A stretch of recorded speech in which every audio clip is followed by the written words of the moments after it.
सब लोगों को यीशु साहब प्रेज द लॉर्ड, जय मसीह। आज के संदेश का विषय है प्रभु के साथ घनिष्ठता बढ़ाएं।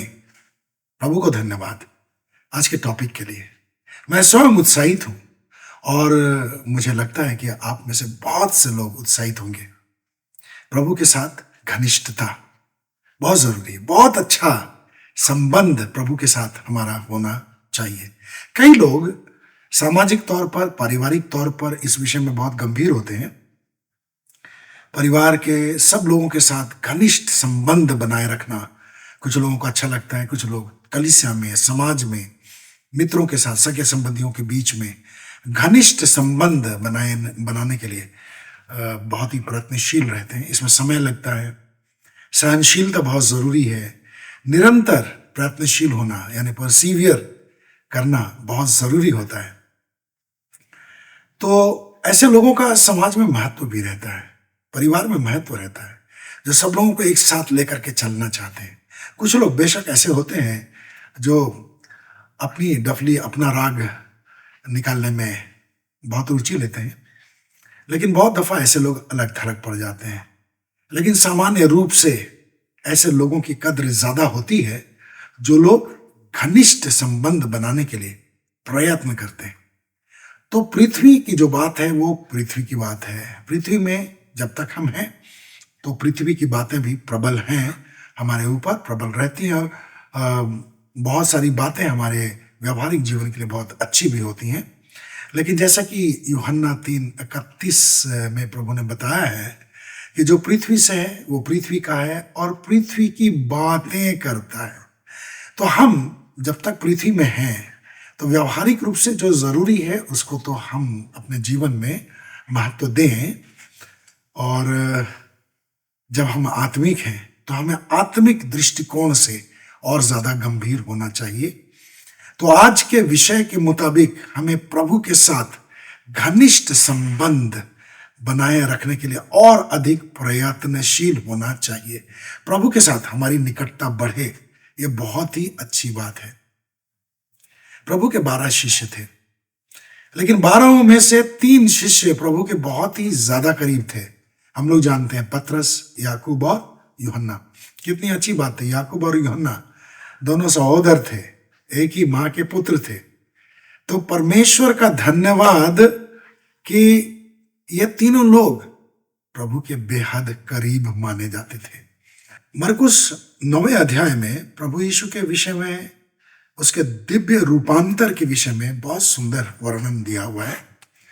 तो उसने अपने 3 चेलों को चुना, पतरस, याकूब और यूहन्ना, और इन तीनों को लेकर के वो एक ऊंचे पर्वत पर चला गया। वहां प्रभु यीशु का दिव्य रूपांतर हुआ, यानी स्वर्गीय स्वरूप इन तीनों ने वहां देखा, पतरस, याकूब और यूहन्ना। कितनी अद्भुत बात थी। हालांकि प्रभु ने उन्हें चेतावनी दी कि यह बात किसी से ना कहना। तो पतरस, याकूब और यूहन्ना कितने धन्य रहे होंगे। वे प्रभु के बहुत ही करीब समझे जाते थे। और कितने करीब थे इसको समझने के लिए मैं 1-2 उदाहरण और आपके सामने रखना चाहता हूं।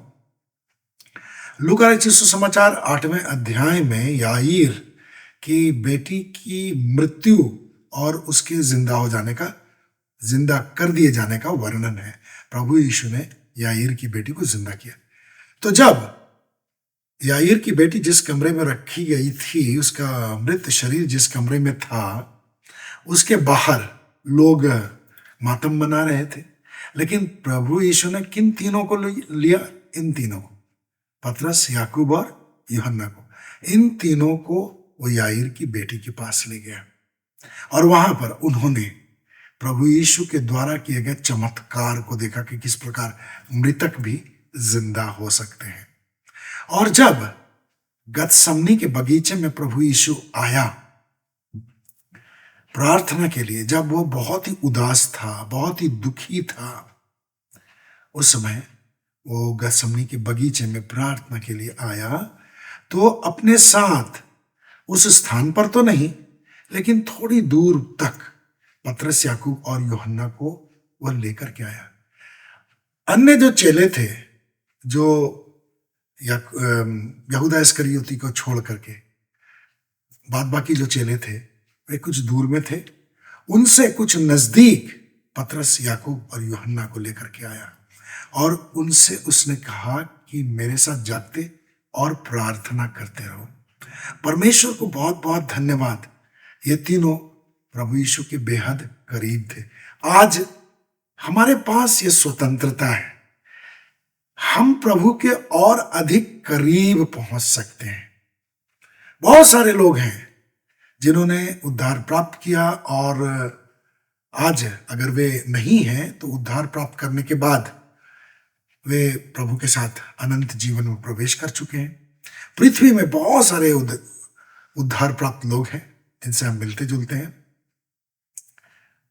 अगर प्रभु यीशु आज आ जाए तो वे भी हो सकता है प्रभु के साथ बादलों पर उठाए जाएंगे। यदि उनकी मृत्यु हो जाए तो वे प्रभु के पास पहुंच जाएंगे, लेकिन संभव है कि वे उतना करीब रह करके इस जीवन को, प्रभु के उतना करीब रह करके इस जीवन को व्यतीत नहीं कर रहे हों। बहुत सारे मसीह हैं, विश्वासी हैं, जो उद्धार प्राप्त करने के बाद भी हर दिन पश्चाताप तो जरूर करते हैं, वचन पढ़ते हैं, प्रार्थना करते हैं, प्रभु की स्तुति के गीत गाते हैं, बहुत सारे कार्यों में संलग्न रहते हैं, सुसमाचार प्रचार का भी काम करते होंगे, लेकिन प्रभु के करीब आने की लालसा उनके अंदर उतनी ज्यादा नहीं होगी। मैं आपको उत्साहित करना चाहता हूं, प्रभु के और अधिक करीब आइए, प्रभु के साथ और अधिक घनिष्ठ संबंध बनाने की कोशिश कीजिए। इसके लिए आपको थोड़ा समय देना होगा, आज्ञाकारी रहना होगा, पवित्रता पर ज्यादा ध्यान देना होगा, प्रयत्नशील रहना होगा, नम्र और दीन रहना होगा और परमेश्वर के वचन को अपने जीवन में जितना ज्यादा हो सके अप्लाई करना होगा, ताकि परमेश्वर की दृष्टि में आप और अधिक महत्वपूर्ण हो जाए। सब लोग महत्वपूर्ण हैं, लेकिन जो यहोवा का भय मानता है वो आज्ञाकारी होता है, प्रभु से और ज्यादा प्रेम करने की कोशिश में रहता है, नम्र और दीन रहता है, घमंड से वो अपने आप को दूर रखता है, पवित्रता के लिए बहुत ज्यादा लालायित रहता है। तो यहोवा का भय मानिए और आपके पास समय है, जैसे कि वचन में लिखा है इफिसी 5:16 में कि समय का पूरा पूरा उपयोग करो। आप अपने समय का उपयोग कीजिए, जो समय आपके पास है वो तो आप उपयोग करते ही होंगे, लेकिन सप्ताह में एक ही दिन, 2 दिन, 1 दिन, 2 दिन, 1 घंटे, 2 घंटे या कुछ घंटे आप निकाल करके प्रभु के और अधिक करीब आने के लिए प्रयत्नशील होइए। प्रभु आपको आशीष दे, प्रभु के साथ और घनिष्ठता का संबंध आपका बने, ये आपके लिए और भी अच्छी बात है।